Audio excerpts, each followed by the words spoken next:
small shop, you don't have room for one tool, then there you go. Because I'm not going to go ahead and cut metal and make noise. That's the easy stuff. Okay, this is the track saw, and I'm not going to take it out of the box and show you how to take it out of the box. You know how to do that. I really don't need to cut anything. I'm not going to cut a bunch of stuff or do a bunch of show you how everything works. You should know that already.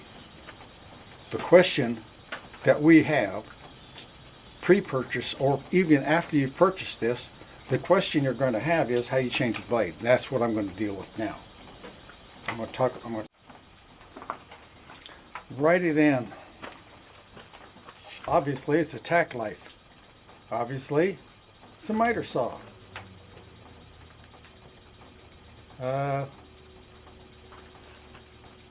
It does have the sorry, I'm not enthusiastic. Okay, so it does have the auto stops, but these stops are a little bit sloppy. If you want to be accurate, I would recommend adjusting this to the saw and then locking down the lock in the back and then cutting. Stand a little bit more.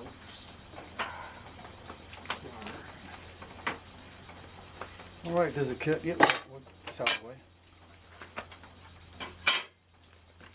So adjust, lock it down.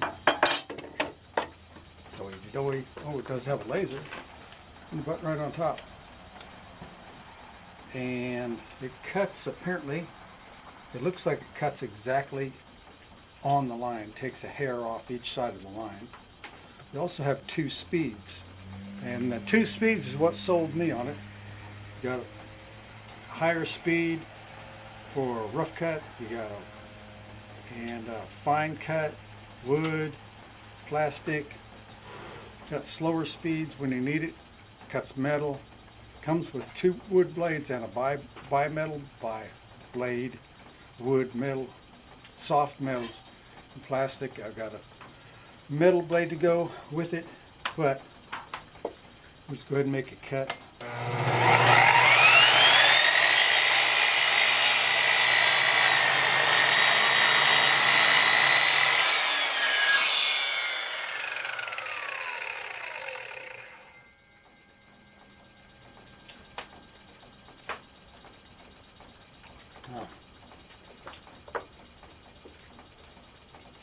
That's interesting. Got it off a little bit. I didn't have it on 45.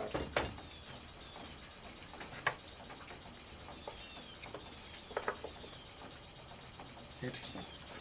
Anyway, it's a smooth cut, but that's not important. The thing that's important to me is the blade size. Yeah, the vacuum hose up here really doesn't pull anything out of the way. You need a vacuum hose. You need a vacuum hose down here in this area, vacuuming things out. But up there, it really doesn't do much of anything. I'm going to unplug.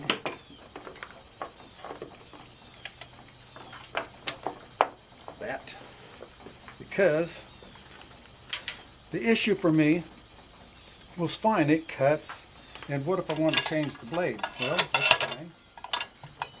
This does have the blade lock, and it says right on it, right here, plain simple, this way, clockwise, is usually tight. This is a counter thread, so to the right will be loosened. Could stand a little longer Allen. Spin that out. Now when I called the manufacturer, and oh, here's what the thing is. This is loose and rattles. Okay, it doesn't hurt anything. And ask them, because now this also says blade, so it's real obvious, said blade right on it. That goes to the blade side. Because this is an arbor 1 3/16 arbor right there.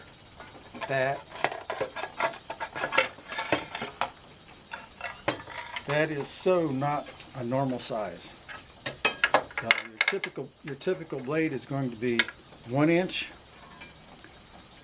or 5/8. Oh no! Well, how do we get a 5/8 on there? They don't know. I called the manufacturer and asked them about blades, and they could not give me an answer. So I investigated, and this is what I found. Here is a washer. This washer is a bushing washer. Goes right there. This center is 3/8. That's 3/8. So if I have a 3/8 blade like this, I put this 3/8 blade right here, there, put that 3/8 blade, put that on there, and you know this has to be on here, and there has to be yeah, what are you saying? I'm saying this part has to catch on that part in order to lock in place for safety reasons. So you put that on there, boom, and you've got a 3/8 inch blade, because it's 3/8 arbor. So that's cool.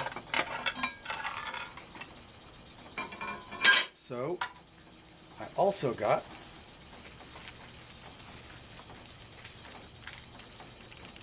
a 1 inch Freud. Has 3/8, goes right on there, and that's for a blade with 1 inch, with a 1 inch arbor, which I don't have a blade with a 1 inch arbor, but if I did, it would go right on there, and that blade would go right on there. What I do? Well, there's an issue too. You have to pay attention. This guide, the guide up in here is wobbly, so you have to pay attention to how the blade fits. But nonetheless, if it's a 1 inch arbor in the blade, it would fit right there on that 1 inch arbor bushing. The 1 inch arbor bushing. 1 inch arbor bushing. 1 3/16 arbor bushing.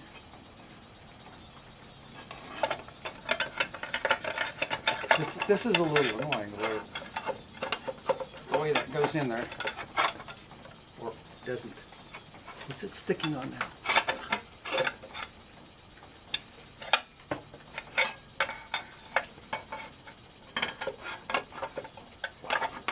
All right, so it's a little picky the way it goes in there, isn't it?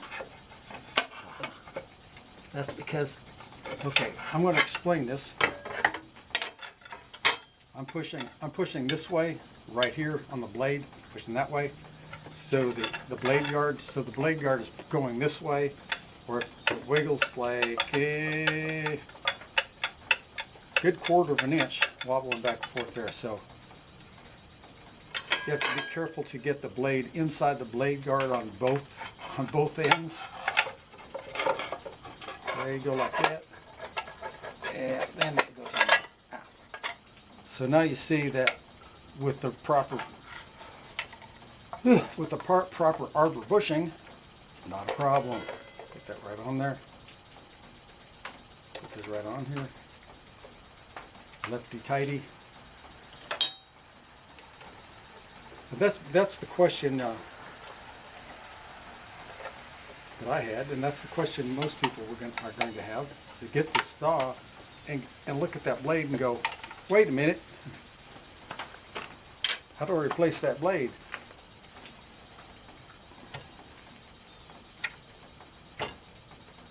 Well, that's how.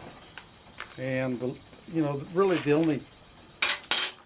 only two complaints I have are this little bit of sloppiness right here, which if you just rough building stuff, which I do, but $220. Double bevel. So double bevel, and it's got the adjustments. It's got, I don't have to go through all this. I don't have to get it out of the box, show you how to take it out of the box. And what all the stuff does, what it is. You know what that is. I'm going to talk about just a little bit of sloppiness and how to deal with the blade. Next, and that goes to the front. Then all that goes.